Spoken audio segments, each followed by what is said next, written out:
The reason why I did, to be honest with you, was because my cousin was here. Believe it or not, I was planning to go to Duke. I was a Methodist. I spent a lot of time over on Duke campus when I was in high school, and my cousin was over here. He was a big man on campus. He was head of the drill team, and I came up and spent a few weekends and said, might as well come. Boys in particular are immature at that age. And yeah, I ended up over here and almost by accident. We went to Reynolds Coliseum for orientation, and they said, in your high school where you came from, you were a big fish, little pond, now you're a little fish in a big pond. Look to your left, look to your right. One of you will graduate, one of the three of you, and I said, I hope I'm sitting between two dumb people so I can get my degree. It was an Alexander dorm to start off with, which was right next to the Coliseum. First day I went in, I remember I looked in, you look at all the signs and it said, no alcohol allowed. And a guy across the hall said, come over and have a drink. And he opened up a thing and he had more liquor than you could shake a stick at. He had his own bar there almost. So I said, wait a minute, what are the rules here? I brought a case of soup with me. I'd go home and get a case of soup, and I ate soup. I got so tired of soup. But we had a little hot plate in the dorm, so for lunch, and then we ate a good meal. We went down to the S&W cafeteria, right, which was next to the old Sir Walter Hotel. Had a good meal. That was fun. I mean, that was the type of things in eating that we had one guy that always got strawberry shortcake with whipped cream on it. And we did crazy things. And one time while he was gone to the men's room, somebody had taken a can of shaving cream and they put shaving cream on, and he came back. And I was left-handed, and everybody said, oh yeah, I know, we got to save your seat for you. But that was pretty much our routine for eating. And it's funny that I think about this, that I did I have a lot of veterans that were here when I was here from the Korean War. And I knew I was going to get married, and I was really kind of wet behind the ears and sort of naive, and so I took a course in marriage and family living. Turned out I was the only single person in there, and I just learned a lot from those guys. They were all married, and I call my wife on the phone. I call my girlfriend at that time. I said, Carol, guess what I learned today? Well, tell me about this. Tell me about so and so. And that was just an elective.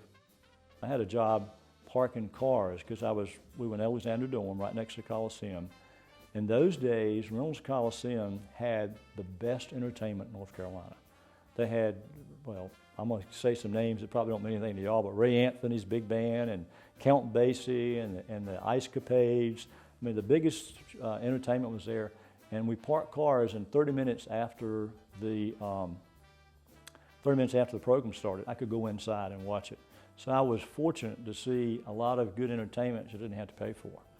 But my job was to make sure they didn't park in the parking lots of the dorms so the students could get in and out. And we had such crazy things as they had those old creosote posts at that time. And if one of them did illegally park, but back in those days, the bumpers were separated from the car. You had the bumper here in the car there. And if they'd park in illegal, then the students would just take the car, I saw them one time, lift it up and put the car down over the cross ties. So when they came back, here they had, they couldn't drive their car. Had to go find somebody to lift it up to do it off. So students used to take care of it.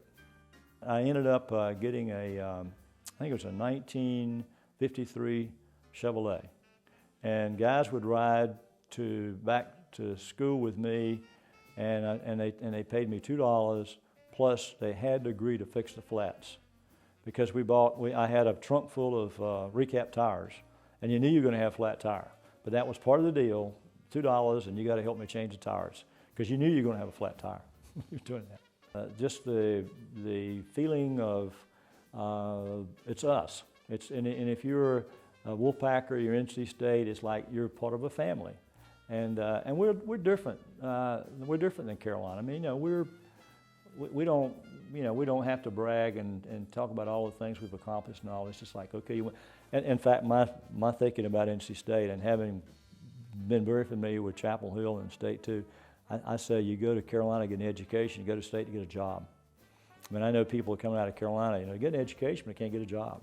And I think that what I'm so proud of NC State now, I think we have a lot of niche degrees, a lot of specialist degrees, and just at the right time for this world, the way the world's moving right now. I guess the main thing I like to say is I got a slow start at NC State, but it's sped up ever since then. I mean, the older I get, and the longer I'm associated with NC State, the more it means to me.